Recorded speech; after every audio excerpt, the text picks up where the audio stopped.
Greetings and welcome, my rowdy friends. Today is a most joyous occasion, for today we commemorate 350 episodes of TV trash. And have we got a show to review for you today? It involves magic, romance, the most all-star studded cast this side of It's a Mad World, and the most hilarious takedowns of your favorite childhood stories. And so, come, indulge with us all on this most momentous day as we celebrate the 350th episode of TV Trash with Fairy Tale Theater.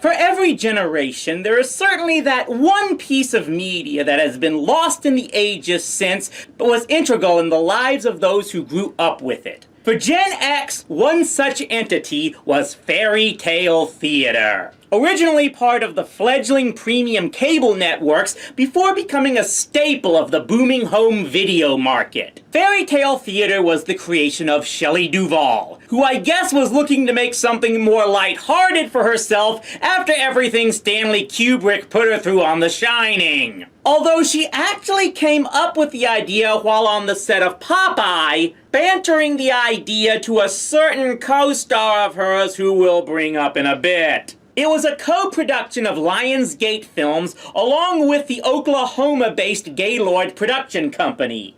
Fun fact, Edwin Gaylord was actually a minority owner of the Texas Rangers and tried multiple times to buy the club in full to keep baseball from moving the club to Tampa. But the other owners kept blocking him because they were scared he'd be just as crazy an owner as Ted Turner. Fortunately, the group led by George W. Bush and company eventually bought the club and all was saved. You really crossed over dimensions just to bring that up? Hey, anything to take a brief break from all the crazy that's going on in my world. Though I admittedly can't stay very long because I'm actually still writing this review even as you're standing there giving it. This universe is weird. The series premiered on Showtime in 1982, back in the more innocent times when premium cable could air an original series that didn't sell itself on nudity and swearing. And the production cast itself was pretty impressive, with the likes of Tim Burton and Francis Ford Coppola among those who directed episodes. Now, this was not a completely original concept that Duvall had by far. Shirley Temple had made her own fairy tale anthology series back in the late 50s, and the fractured fairy tale concept had been done before as well. Most notably, the series of animated shorts under that very title that aired as part of the Rocky and Bullwinkle show. But this one was special. You'll soon find out as we get into Fairy Tale Theater. The first episode was The Tale of the Frog Prince, which was written and directed by Eric Idle. And in addition to starring Terry Garr as the princess and future Seinfeld star Michael Richards as the king, the title role went to Duvall's Popeye co-star, Robin Williams. I'm not gonna cry, I'm not gonna cry.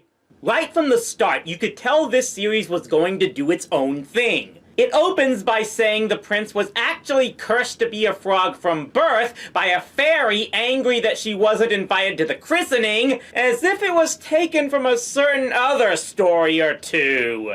And then the ending? Well, it doesn't go as smoothly as many others. Remove him! So the prince was thrown into the deepest dungeon, far from the light of day, and fed only bread and water.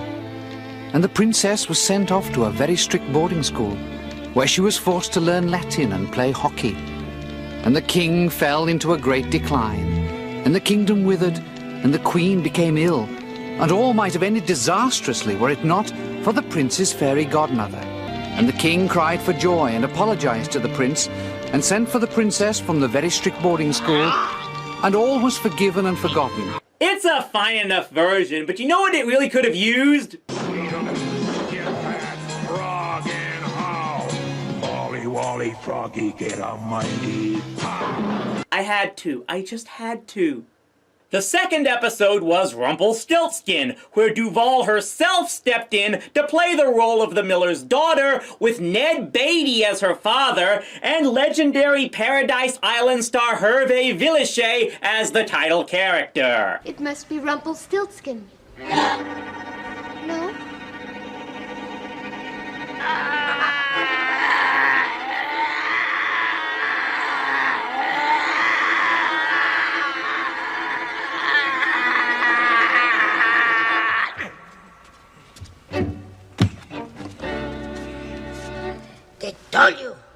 They told you that. No, I am not going to make a deplane joke here. I do have some standards. And then Duval would dual cast herself in the third episode, where she played both Rapunzel and her mother, while giving the role of the prince to Jeff Bridges. And I'll give this version a lot more credit for being much more suggestive as to what was going on in that tower than your parents' version told. They were f***ing up there.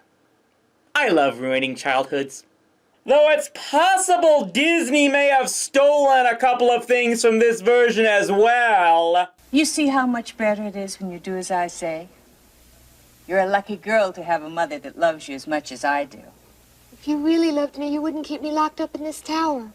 Oh, Rapunzel, ever since you were born, I've brought you up like a princess. You are nothing but an ungrateful you're a little witch. Thus, the gist of fairy tale theater was firmly established. The series was known for two things. First was the incredible all-star cast that filled every episode, including Mary Steenburgen as Little Red Riding Hood, Tatum O'Neal as Goldilocks, Paul Rubens as Pinocchio, Carrie Fisher as Thumbelina, and I'm just scratching the surface here. I can't even choose as to what was the most star-studded episode. Was it Sleeping Beauty with Bernadette Peters, Christopher Reeve, Carole King, and Sally Kellerman? The Three Little Pigs with Billy Crystal, Willard Scott, Doris Roberts, and Jeff Goldblum? Or Aladdin with Leonard Nimoy, Valerie Bertinelli, and James Earl Jones? I'd like you to Transport you and your palace back to where it belongs, of course. still haven't learned to listen, have you? But even more important was how every episode took a much more whimsical side to the stories they were telling. Remember, most original fairy tales were meant to be frightening and have horrific endings. The purpose was to scare children into being obedient. Surely there were many attempts to make the stories more lighthearted in the centuries since the Grimm brothers and Hans Christian Andersen put quill to parchment. Walt Disney had been doing it for years, but this series took it to a whole other level. It had actually been a long time since I watched a lot of these episodes, and I really forgot just how good a lot of this comedy could be. A horrid toad! Ooh, a nasty princess. Somebody's been sitting in my chair, and they've broken all the pieces. Why me? There, Father will fix it. I just wish I knew what the blazes was going on here.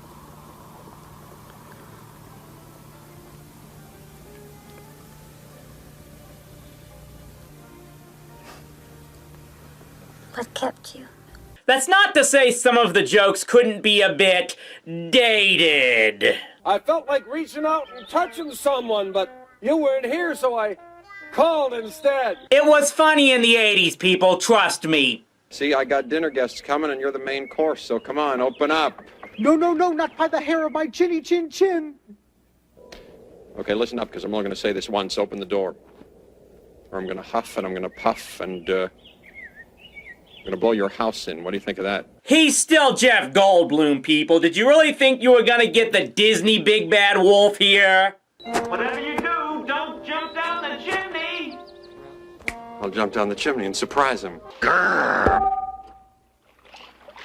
You know what? This was still better than green jelly. The sets and production design come off as incredibly cheap, but it actually works here. It creates the atmosphere of a children's stage production, as it likely was in small community theater where many people of the time first saw these stories. The series ran all the way through 1987 for a total of 27 episodes, including a cast reunion special that is said to have been the last episode ever made, but was aired in 1985. The actual final episodes included The Little Mermaid with Mork and Mindy's Pam Dauber in the title role, and finally The Dancing Princesses with Leslie Ann Warren, Peter Weller, and yes, Alf's Max Wright. Damn it! I was just waiting for you to forget so that I could chime in. Anything to get into this video, eh, dude? Hey, after following you for 350 videos, I figured I had to take a shot. Most, if not all, the episodes eventually had VHS releases, which is probably how most people found them in the first place. Meanwhile, it wouldn't be the end for Shelley Duvall as a producer, as she would go on to create Tall Tales and Legends, Nightmare Classics, and Bedtime Stories. If Stephen Sondheim never credited her for the inspiration to Into the Woods, I'm going to be sorely disappointed.